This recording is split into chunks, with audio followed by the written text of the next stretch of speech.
Hello everyone, today in this video I will show you how to change incoming calls haptics vibration pattern in iPhone 16 Pro Max. So first of all, before watching this video, don't forget to subscribe the channel and also press the bell icon.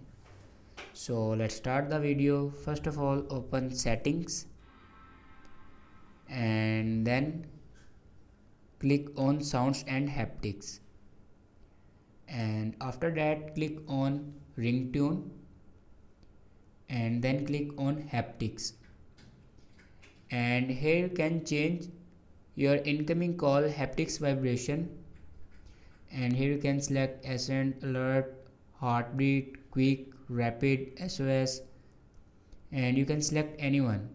So this is the way to change incoming calls haptics vibration pattern in iPhone 16 Pro Max.